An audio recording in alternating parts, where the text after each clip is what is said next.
ನಾನು ಮಹೇಶ್ ತಿಮ್ಮಾರೋಡಿ ಅವರ ಪರವಾಗಿ ವಕಾಲತನ್ನು ನ್ಯಾಯಾಲಯಕ್ಕೆ ಸಲ್ಲಿಸಿದ್ದೇನೆ. ಅದಕ್ಕಿಂತ ಪೂರ್ವದಲ್ಲಿ ಅವರ ಮನೆಯಿಂದ ಅವರ ಗಾಡಿಯಲ್ಲೇ ಬಂದಿದ್ದಾರೆ. ಆ ನಂತರ ಅವರ ಸ್ಟೇಟ್ಮೆಂಟ್ ಕೂಡ ತನಿಖಾಧಿಕಾರಿಯವರು ತಗೊಂಡಿದ್ದಾರೆ. ಆ ನಂತರ ಅವರನ್ನು ಮೆಡಿಕಲ್ಗೆ ಪ್ರೊಡ್ಯೂಸ್ ಮಾಡಿದ್ದಾರೆ. ಗವರ್ಮೆಂಟ್ ಆಸ್ಪತ್ರೆ ಬ್ರಹ್ಮಾವರಕ್ಕೆ ಅವರನ್ನು ಕರ್ಕೊಂಡು ಹೋಗಿದ್ದಾರೆ. ಅಲ್ಲಿ ಕೂಡ ಅವರ ಆರೋಗ್ಯ ಅಂದ್ರೆ ಬಿಪಿ ಸ್ವಲ್ಪ ಐ ಇತ್ತು. ಅದಕ್ಕಾಗಿ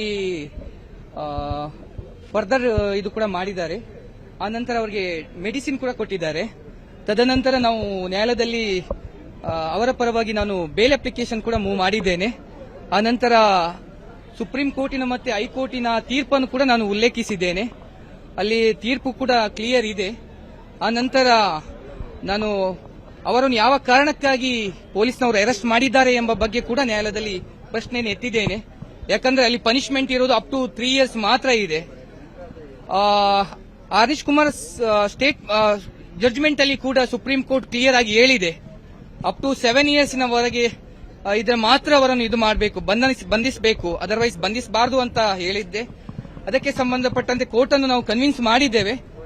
ಆ ನಂತರ ಅಭಿಯೋಜನೆ ಇಲಾಖೆಯ ಪರವಾಗಿ ವಾದ ಮಂಡಿಸಿದ್ದಾರೆ.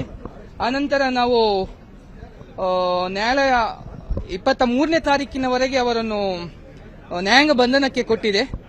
ಅನಂತರ ಅಭಿಯೋಜನೆಯವರು ಕೂಡ 23ನೇ ತಾರೀಕಿಗೆ ನಾವು ಬೆಳಿಗ್ಗೆ ಆಕ್ಷೇಪಣೆಯನ್ನು ಸಲ್ಲಿಸ್ತೇನೆ ಅಂತ ಹೇಳಿದ್ದಾರೆ.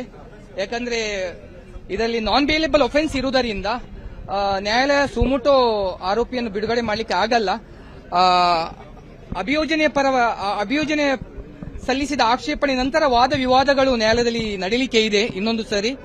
ಆ ನಂತರ 100ಕ್ಕೆ 100 ನನಗೆ ವಿಶ್ವಾಸ ಇದೆ. ಅವರು ಸರ್ ಆರ್ಗ್ಯುಮೆಂಟ್ ಬೇಲ್ ಅಪ್ಲಿಕೇಶನ್ ನಾವು ಮೂವ್ ಮಾಡಿದ್ದೇವೆ. ಬೇಲ್ ಅಪ್ಲಿಕೇಶನ್ ಮೂವ್ ಮಾಡಿದ ನಂತರ ಅದು ಅಭಿಯೋಜನೆಯವರು ಕೂಡ ಅದಕ್ಕೆ ಆಕ್ಷೇಪಣೆ ಸಲ್ಲಿಸಲಿಕ್ಕಿದ್ದಾರೆ. ಯಾಕಂದ್ರೆ ಇದು ನಾನ್ ಬೇಲೇಬಲ್ ಆಫೆನ್ಸ್ ಇರುವುದರಿಂದ ಅವರಿಗೆ ಅವಕಾಶ ಕೊಡಬೇಕಾಗುತ್ತೆ ಕಾನೂನಿನ ಹಿತದೃಷ್ಟಿಯಿಂದ.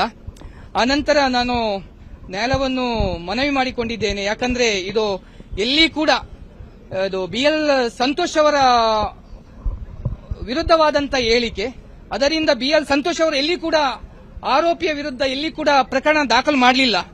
ಮತ್ತೆ ಇನ್ನೊಂದು ಏನ್ ಹೇಳಿದ್ದಾರೆ ಅಂದ್ರೆ ಆ ದೂರಿನಲ್ಲಿ ಶಾಂತಿ ಕದಡುವಂತ ಸಾಧ್ಯತೆ ಇದೆ ಅಂತ ಹೇಳಿದ್ದಾರೆ. ಆದ್ರೆ 16ನೇ ತಾರೀಕಿಗೆ ಆ ವಿಡಿಯೋ ವೈರಲ್ ಆಗಿದೆ.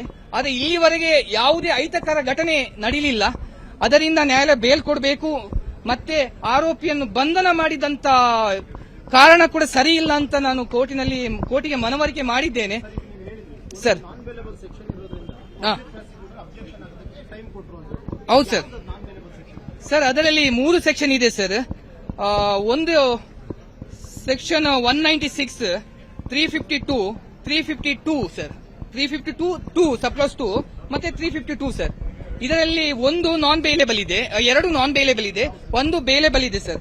Section 353 is non bailable, 196 is A subclass 1 is A non bailable. ಆನಂತರ 352 is A bailable sir. Sir ಅಲ್ಲಿ ಪನಿಷ್ಮೆಂಟ್ ಇರೋದು ಅಪ್ ಟು 3 years ಮತ್ತೆ ಫೈನ್ ಅಂತ ಇದೆ ಸರ್.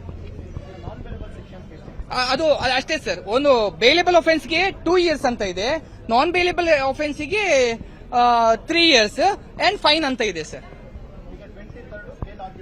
ಬೇಲ್ ಆಕ್ಷೇಪಣೆಯನ್ನು ಅಭಿಯೋಜನೆ ಇಲಾಖೆ ಸಲ್ಲಿಸಲಿಕ್ಕೆ ಇದೆ. ಆನಂತರ ಅವತ್ತೇ ನಾವು ಅದರ ಮೇಲೆ ವಾದ ಮಂಡಿಸಲಿಕ್ಕೆ ಇದ್ದೇವೆ ಸರ್. 100ಕ್ಕೆ 100 ಅವರು ಈ ಪ್ರಕರಣದಿಂದ ಅವರಿಗೆ 100ಕ್ಕೆ 100 ಬೇಲ್ ಸಿಗುತ್ತೆ, ಅದರಲ್ಲಿ ಏನು ಅನುಮಾನ ಇಲ್ಲ. ಅದಕ್ಕೆ ಪ್ರಾಮಾಣಿಕವಾದಂತಹ ಪ್ರಯತ್ನ ಕೂಡ ನಾವು ಮಾಡ್ತಾ ಇದ್ದೇವೆ ಸರ್. ಇದೇ ಕೋರ್ಟ್ ಅಲ್ಲಿ ನೀವೀಗ ನೆಕ್ಸ್ಟ್ ಈಗ ಇದು ಬರೋದು ವಿಚಾರಣೆ ಇದೇ ಕೋರ್ಟಿನಲ್ಲಿ ವಿಚಾರಣೆ ಬರುತ್ತೆ ಸರ್. ಈಗ ಹಾಗಿದ್ರೆ 2 ದಿನ ಜೆಸಿ ಕೊಟ್ಟಿದ್ದಾರೆ.